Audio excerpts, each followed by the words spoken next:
Hey guys, it's been a while since we've done a soup on the channel using the Ninja blender and soup maker. The ones we've done, people seem to have liked them, so we thought we'd do another one today, and that's the tomato and basil soup. Now you'll know in the past that when we've done these recipes, we've usually just followed what's in the Ninja guide, haven't we? The original recipe book that came with it. However, this time, when we tried this recipe, if you see, it's got 2 tins of whole peeled tomatoes in.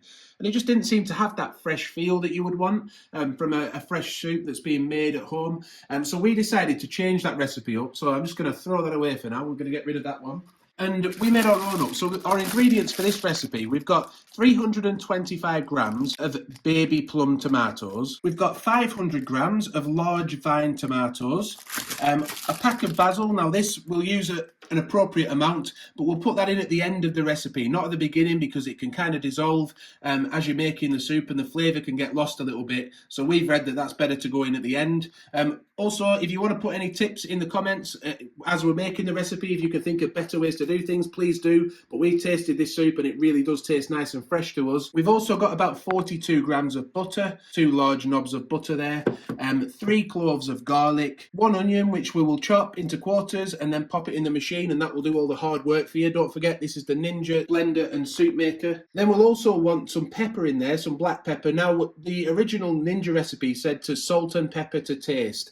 Now, the reason we aren't using any extra salt is because we're using these OXO rich and deep flavour stock pots. Personally, we've found that these make it salty enough, but you can add extra salt if you want to, or you could even go wild and add some chili flakes at the end if you wanted to. The world's your oyster with this machine, isn't it? So we're now going to prep all these ingredients, and then we'll show you them before we put them in the machine. So we've prepped our ingredients then. We've quartered the large fine tomatoes. The little tomatoes were already prepped. We've also quartered the onion.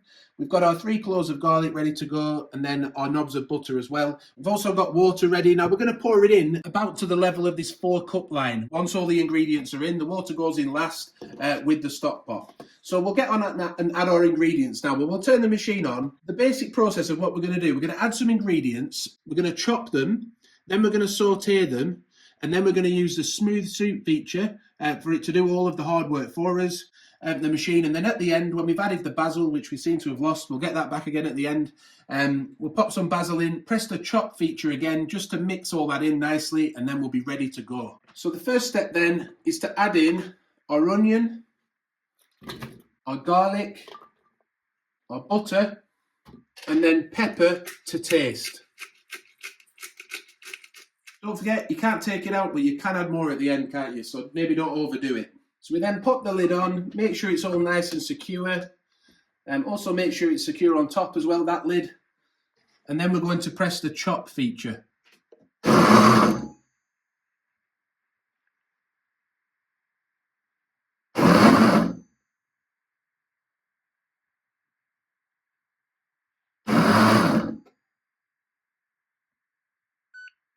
Once that's finished, we then just press saute. And that takes about 5 minutes to saute the ingredients. So we're about a minute in now, and you can see it's already doing its work. It's steaming up inside, isn't it? Sauteing those ingredients up nicely. So we've got about 10 seconds left on the saute program, and then we'll give you a quick look inside as to what it looks like. Yeah, so that's finished. It's starting to smell amazing. The aroma's gorgeous. Look inside there now. That's done it. That's done nicely, isn't it? So the next step is to add the rest of the ingredients except for the basil, which, by the way, we have chopped in preparation for when we needed to put it in at the end.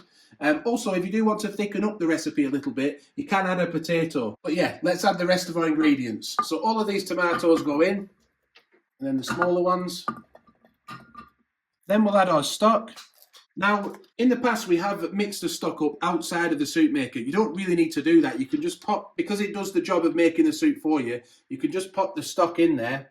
Then we want to add our water up to around the second line, the 4 cups line, or maybe a little bit more, just whatever works for you. That's where we tend to fill it up to.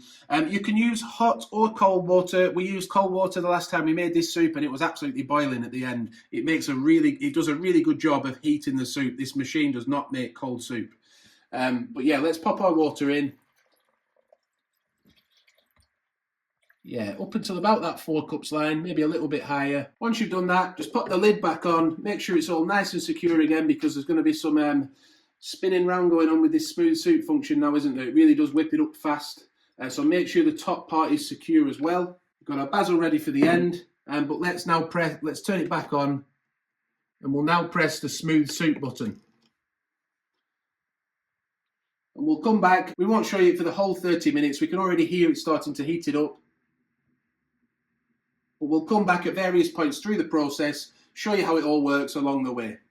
So we're a couple of minutes in. It hasn't done a lot of chopping yet. You can hear it's really starting to heat up the water though. It did a little bit of a chop at the beginning, but I'm sure soon it will start to chop it up a lot more and get these ingredients mixed in. So we're coming up to about 5 minutes in now. We've had a couple of little chops, but nothing major. It's mainly just been heating up the water. We can see there we've got another chop going. You can see it's very, very gentle so far, but that will get more extreme as the process goes through, and it will really start to blend those ingredients in.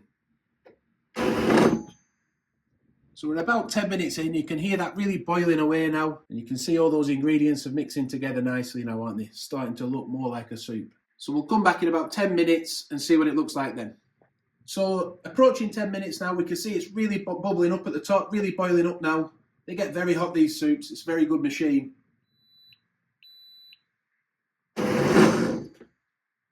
Yeah, but although it is looking nice and smooth already, isn't it? It's getting to that point now. It does blend it up really smooth towards the end of the process in about the final minute or two. So we'll let it finish what it's doing now. We'll come back in the final minute and show you that really good shot of it blending it all up nicely. Yeah, just thinking about serving suggestions. We have got some bread rolls and butter that we're going to have today, but we've also, just for a change, I've not actually tried it with this soup yet, we've got a roasted garlic and extra virgin olive oil flatbread.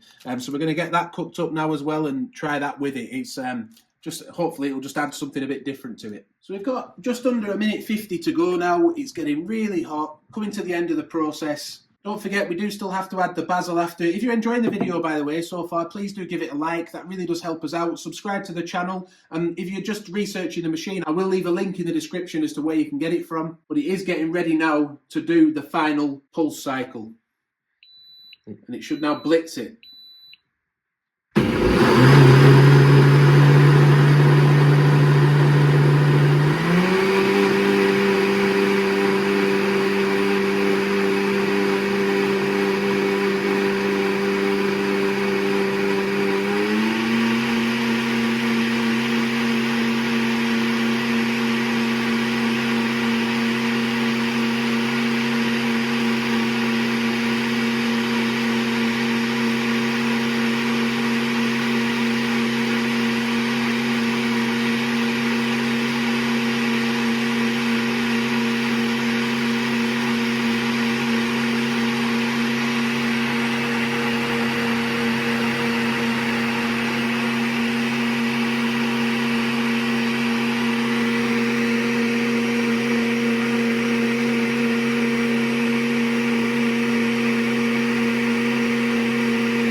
It's looking very nice, isn't it? You can see now why that lid needed to be secure, can't you? So the final step of the process is just to remove this top piece here, and then we can add our basil in. Like I say, we've chopped it earlier. We'll pop all our basil in. Do watch out for the steam. Once that's all in, you could just pop the lid back on and secure it into position again. Then we just press the chop button.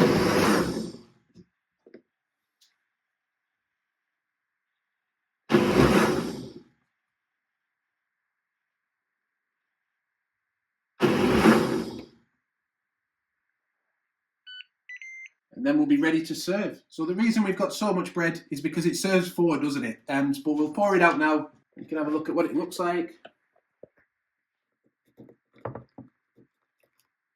Like I say, that's a big ball, isn't it? It does serve four though. We comfortably eat this as a family of 4 people with some bread and that, and it just works really, really nicely. But look, it looks gorgeous, doesn't it? You can see all that steam coming off. It's very hot. We'll have a little taste.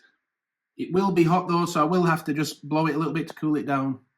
Yeah, it just tastes so fresh and nice. I'm really looking forward to trying it with this nice bread as well. But we hope you've enjoyed that. If you like the recipe, please do give the video a like. If there's any changes you would make, we're quite happy to hear suggestions. We always like hearing that. Also, at the end of this video, there will be a playlist with our other soup recipes on that we've done on the channel, and I'll link to that at the end of this video. Don't forget to like the video, subscribe to the channel and hit the notification bell. And any recipes you might want to see in future, pop those in the comments too. Thank you for watching and bye for now.